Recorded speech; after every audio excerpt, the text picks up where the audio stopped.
Blessed good morning po mga Lods. Update ko lang kayo Lods sa check-up ko maghahapon. Ayun lang po ako na nag-vlog para inform kayo, i-update kayo sa nangyari na check-up ko kagahapon. So as of now po, ganun pa rin, naghihintay pa rin para sa MIR ko, CT scan. Wala pang advice ang doktor. So ngayon puro check-up pa lang. So mga nilakad po namin kagahapon is yung naghahanap po kasi ng mga murang like yung sa lungs ko yung, kasi worth of 40 something pataas yung uh, pabayaran. Ngayon may nag-advise ang doktor na meron siyang tuturong pwedeng magano sa mga 30K lang siguro. Mga ganun.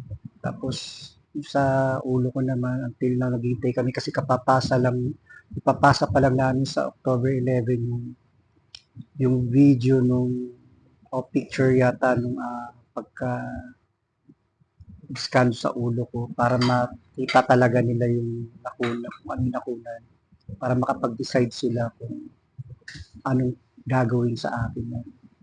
So, pero yung sa baga, yun nga, medyo natakot din ako doon sa sinabi ng doktor na para bang meron daw tawag doon, may ano ba tawag doon? Yung pagka, yung sabi ng doktor na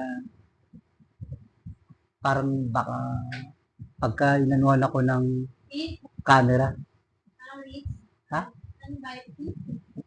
Yung parang delikado, parang gano'n. Risk o may risk na pwede mangyari na yun ang kinakatakot ko na sinasabi nila. Ganun din sa ulo ko. May risk din siya na pwedeng mapabuti sa akin, pwedeng mapasama.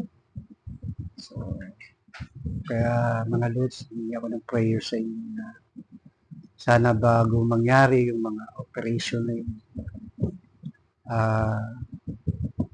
pagka CT scan ulit sa akin at MRI, may makitang pagbabago na siguro di na ako kailangan operahan.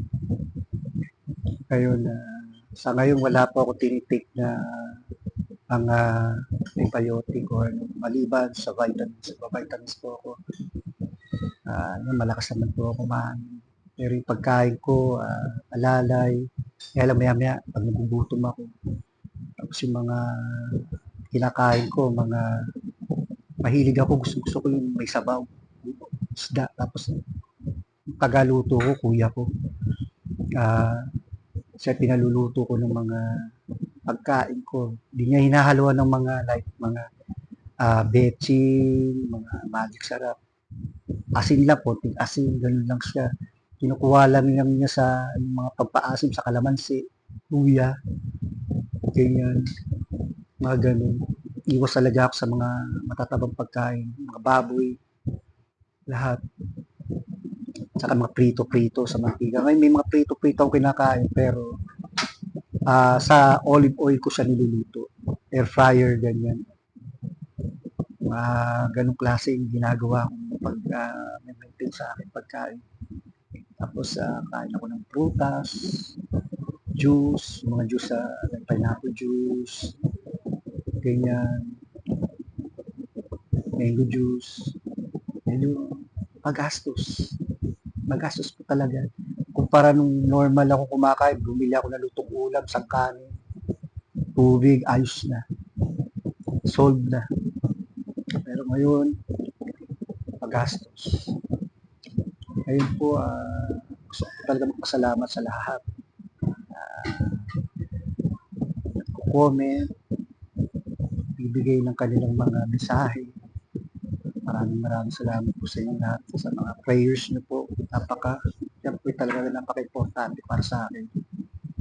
Lalo at sa mga financial na nagbigay. Hindi ko na po kayo isa-isahin. Alam niyo na kung sino kayo, si God, alam na niya kung sino kayo na tumutulong. Maraming salamat. Nakakaasa po kayo na nalabanan ko po itong aking sakit. After naman po maisalba ko po itong aking sakit, patuloy po tayong mamumuhay ng normal. At sana may chance pa rin ako makapaghanap buhay ng normal kasi may mga anak po ako na umaasa rin sa akin. Sa ngayon po, hindi ko natutustusan yung mga pangailangan ng mga anak ko. Pero yung mga kapatid ko naman, kahit pa paano, nagtutulong-tulong. Lalo naman yung mga anak ko, pag tayo, papasyal sila ito sa akin. Kaya lang hindi kami talaga nakikita ng mga lods. Mostly, nag-uusap lang kami, video call. Araw-araw yun. Kaya, napakahirap po talaga. Para lang ako nandito sa bahay nakakulong. Hindi man ako pwede ma-expose sa labas. Hindi ko makalabas man ako, like check-up lang. Tapos may mga invitation ng mga friends. Tala kami din doon, tapos uwi na rin. Ganun, so wala na talaga mga pag dati kahit pa paano pag may mga birthday or something na uma-attend ka, nag-unwind ka. Importante naman po kasi talagang kailangan ko po magpagaling. So nakita nyo naman po sa status ng aking sarili, mukhang okay naman ako. Ito nga sabi nga nila, nananaba nga raw ako. So kailangan po natin gawin yun na maging healthy tayo kasi at tayo dumating na sa point na ooperahan na tayo. Kailangan malakas ang ating eksistensya. Hindi naman tayo pwede lalampa-lampa na para bang pakita sa mga tao na kaawaan nila ako. Kumari, ayun, sana huwag niyo po kaawaan. Bigyan niyo po ako ng sign na maging malakas, maging matatag ako sa paglaban ko sa sakit ko. Yun pa rin po talaga. Maraming salamat po talaga sa inyo lahat. Dr. Aking utang doon po sa inyo lahat po. Sa lahat-lahat po ng mga tulong niyo sa mga prayers. Maraming salamat. Ngayon po, i-update ko po kayo ulit. Bali sa October 11 at saka 14 yata, may check-up ako ulit. Baka doon na malalaman yung schedule ng MRI ko at saka CT scan ko kung kailan. After nun, update ko po kayo. Sa ngayon po talaga, in-update ko lang kayo na yun nga po yung status ko ngayon. Okay naman ako. Sa bahay lang. Napagaling. Tapos nag-exercise lang po ako sa lakad-lakad ko, jogging walk, parang walkathon dyan sa labas namin. Papapawis, papaaraw ako sa umaga. Yung umaga, papaaraw ako dyan. Ganun po. Yan po yung aking araw-araw na ginagawa. Kaya hayaan nyo po na i-update ko kayo muli sa susunod na aking check-up. At huwag po kayo mag-alala. Di ko po minahaya na masaya ng pag-asang binibigay nyo para sa akin mabuhay ng normal. God bless you all po. Maraming salamat po talaga. Hindi lang po susunod po, i-update ko na lang po kayo ulit. God bless po. Maraming salamat po mga Lords. Thank you so much po talaga. Bye-bye.